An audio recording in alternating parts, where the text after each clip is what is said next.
Hello and welcome. My name is Pastor Dave, and I'm excited about the start of the football season. Now, I grew up in a state where we had a professional team, an NFL team, but college sports were just not as popular. And now I live in Iowa where it's the opposite. We don't have a pro team, but college is super popular. Either way, I'm excited for football to start, and I am a fan of the game. I'm a fan of the Vikings as a team, and I will watch Vikings games, but I'll watch just any and all of the games because I love the sport. And then I'll pay attention to the commentary midweek and all of that. I'm just excited for football to get going. Now, I want to tell you a story of a quarterback named Alex Smith. Now, some of you guys, if you're a football fan, you know the story.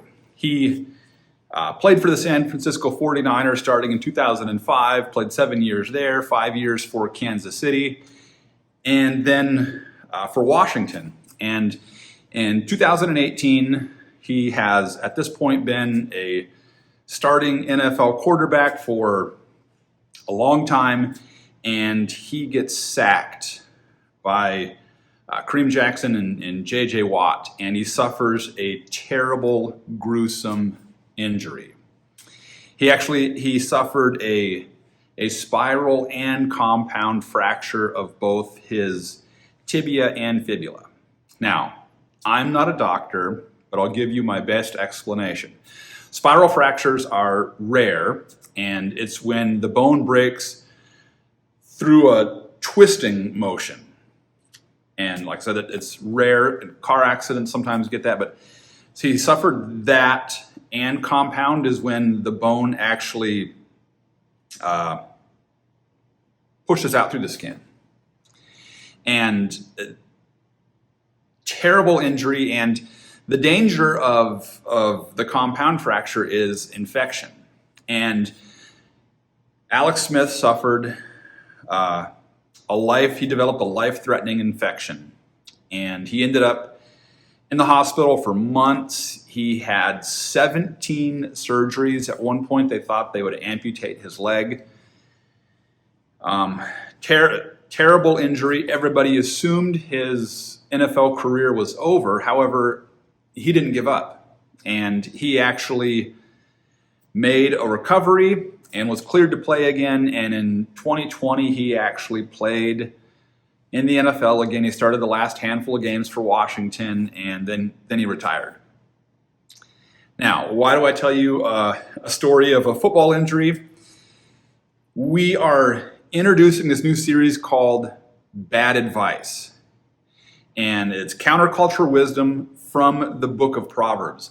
And what we're talking about is the world has a lot of bad advice for us. There's a lot of these phrases and these slogans and these things passed about on social media and just in person, where these little quippy sayings and idioms, but they're actually bad advice. They're actually just terrible things to pattern our life after. And one of them is, you do you.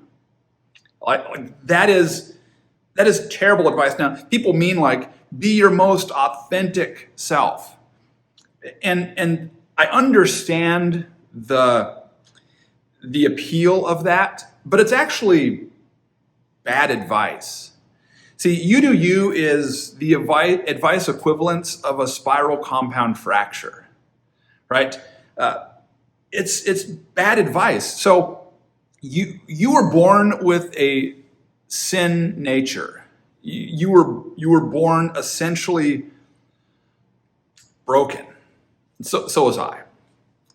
And if we are left to just make our own decisions, to follow our own self, we typically make a mess of things. Just look at the course of human history. From the beginning, you do you was a cause for the fall of humanity. And then we had things like a global flood because you do you led to people being so wicked that God was sorry he ever made us, and he wiped everybody out but Noah and his family and started over. You do you leads to things like cannibalism, world wars, nuclear weapons, country music, mullets. No, but actually, like, you do you is bad advice. Proverbs, and this whole series is kind of based in the book of Proverbs.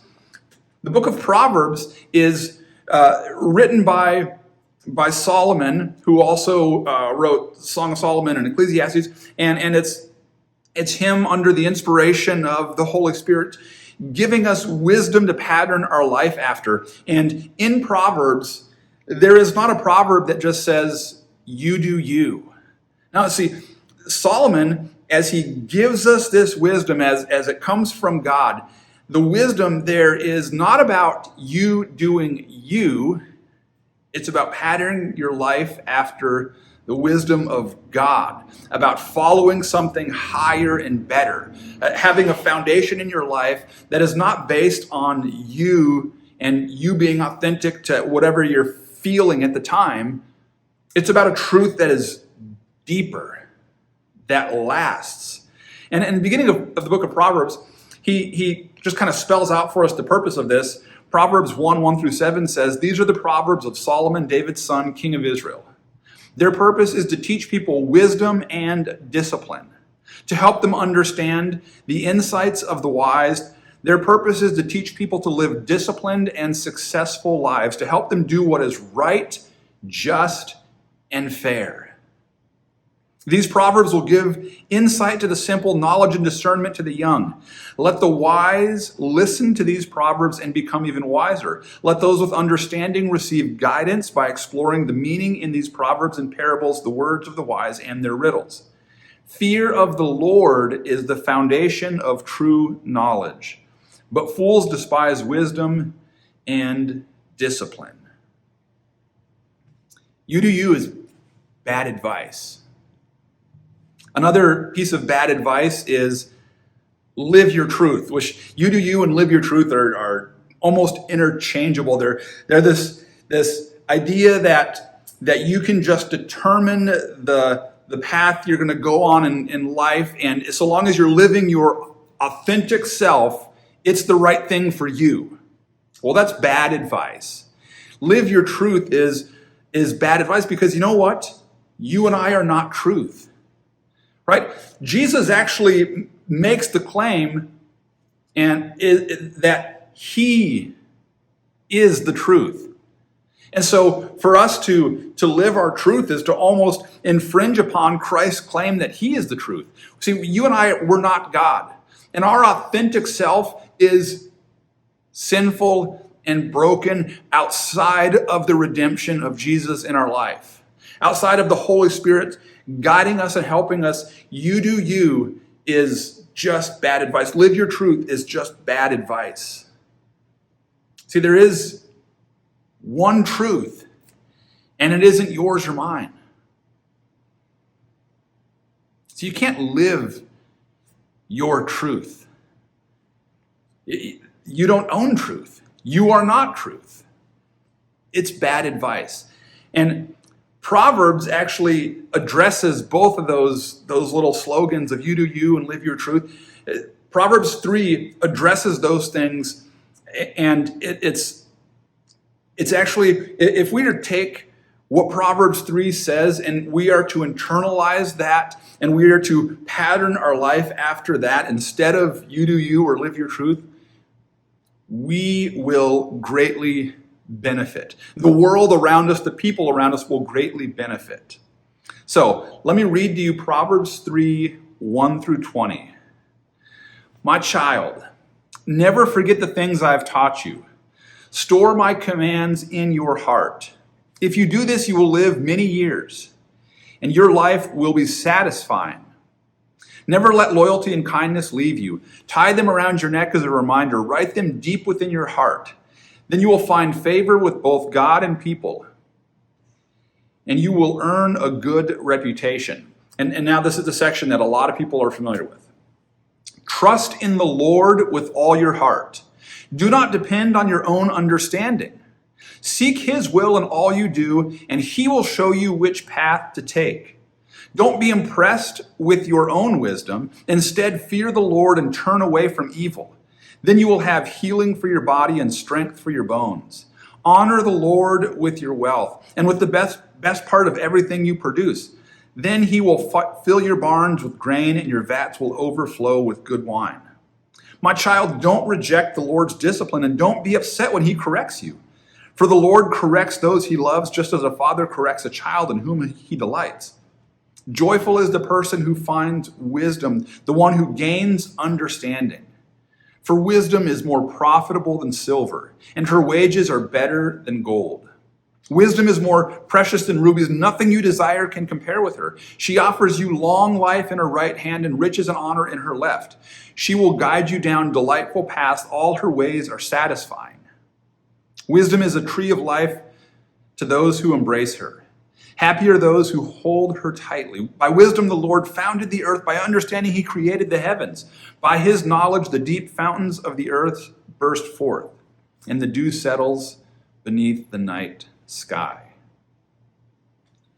And so we see this counterculture wisdom coming from the book of Proverbs. The world around us might give us the slogans of live your truth and you do you, and this idea that just discover your authentic self and follow your authentic self. And it sounds good. It sounds appealing. And it sounds like, yeah, I just want to be me. I just want to do what I want to do.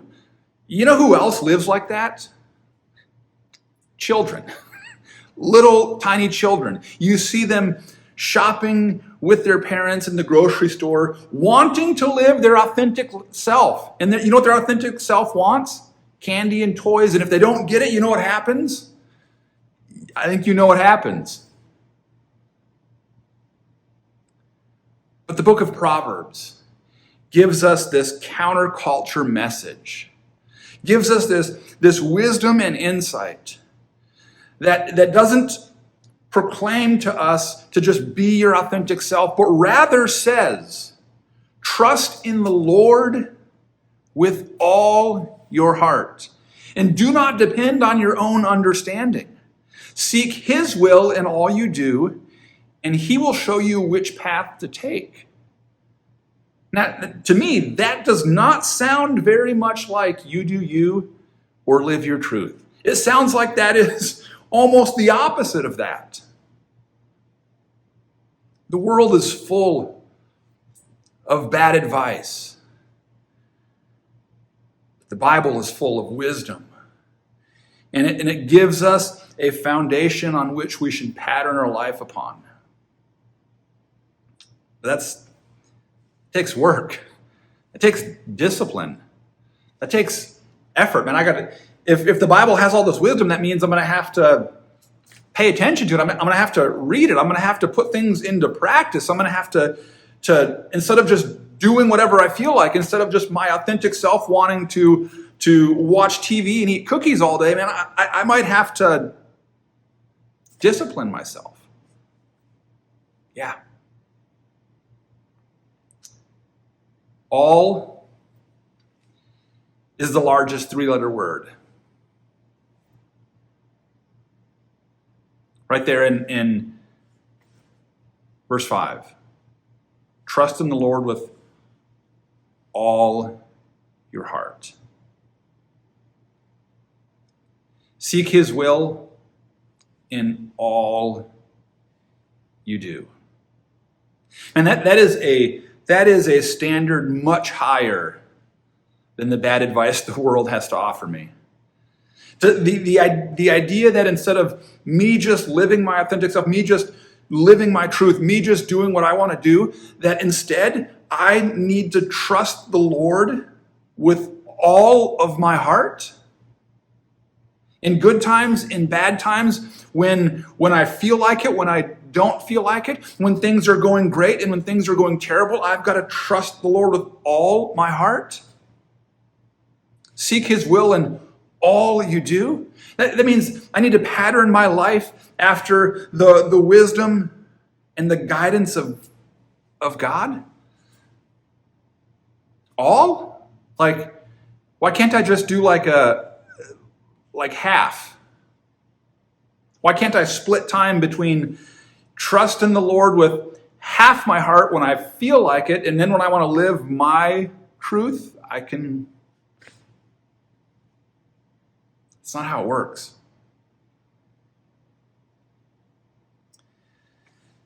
There's a story in Luke chapter 5. And Jesus is preaching on the shore of the Sea of Galilee. And there's a crowd there, and they're listening to him. And then he sees a couple of empty boats. And the fishermen who own those boats, they're there, and they're washing their nets. And Jesus says, hey, why don't you push me out a little bit? And so he gets pushed out into the lake a little bit. He's teaching from the boat, and it's probably just he's able to address the crowd in a better way so everybody can hear him and see him better. And then he wraps up his message to the people that day. And he's talking to Simon, and he says, now go out where it's deeper and let down your nets. Now, remember, they were out of the boats cleaning the nets. It means they're done for the day, right? They had done their fishing, and now they're packing their gear up. And Jesus says, why don't you go back out, cast your nets from over here, right over there. And now, I've read all four of the Gospels, the account of Jesus' life, his ministry, from birth to death. You know what Jesus isn't? He isn't a fisherman. Right? We don't have, that wasn't his profession. That doesn't appear to be his hobby. There's not stories of Jesus catching fish, like out there just, doing this thing. He's not a fisherman. I'm not saying he never fished. I'm saying he's not a fisherman. It's not his profession. You know who is a fisherman? You know who was professionally a fisherman? Simon. And Simon, the professional fisherman, is there packing his gear up because the fishing for that day is over. And it wasn't good. And Jesus tells Simon, hey, why don't you go back out and try again from over here? And then he gives him precise directions, what to do, where to go. And Simon tells Jesus, and we worked hard all night, and we didn't catch a thing, and I know the feeling. But if you say so, I'll let the nets down again. So he follows Jesus' advice. And says their nets were so full of fish they began to tear. And they shouted out for more help to come and help pull the nets in because there was so many fish.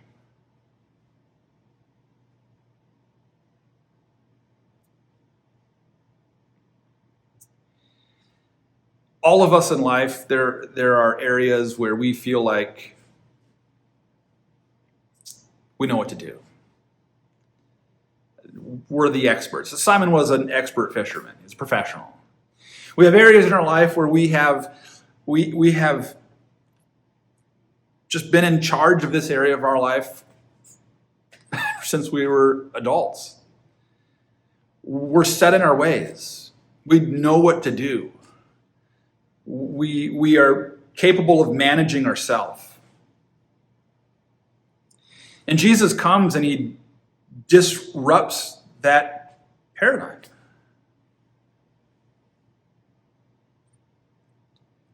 And he gives them this advice, and Simon has to choose. Do I listen to what Jesus is telling me, or do I trust my own professional opinion? And he listened to Jesus. Trust in the Lord with all your heart. Do not depend on your own understanding. Seek his will in all you do, and he will show you which path to take. Don't be impressed with your own wisdom. Instead, fear the Lord and turn away from evil. Then you will have healing for your body and strength for your bones. Honor the Lord with your wealth and with the best part of everything you produce. Then he will fill your barns with grain and your vats will overflow with good wine. My child, don't reject the Lord's discipline and don't be upset when he corrects you.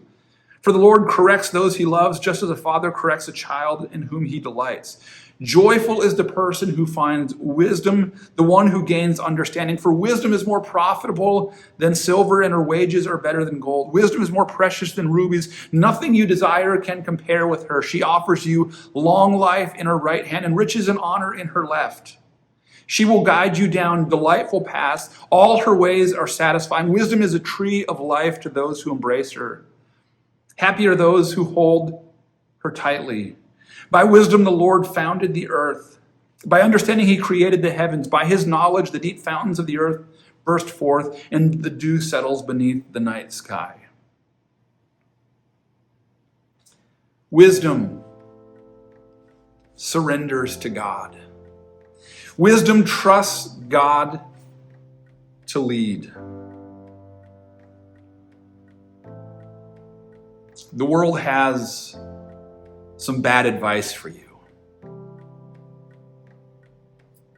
Live your truth. You do you. Just find your authentic self, and the world has some bad advice for you. But out of the Proverbs, we see that God has wisdom. And that if we follow the wisdom of God, if we follow this countercultural wisdom that God offers us, he tells us what the benefits will be. Simon, who was the expert, listened and surrendered to the advice of Jesus, the wisdom of Jesus. And what Simon couldn't do that day on his own, he did with the wisdom of Jesus. I've been a follower of Jesus for a long time. And there are still days where I just want to do what I want to do. There are decisions that I want to make because they make me feel good. There are things where I just want to find my authentic self, but I'm presented with a choice. I can just live my truth or do what I want to do, or I can trust in the Lord with all my heart. I can seek his will in all I do. What will you do?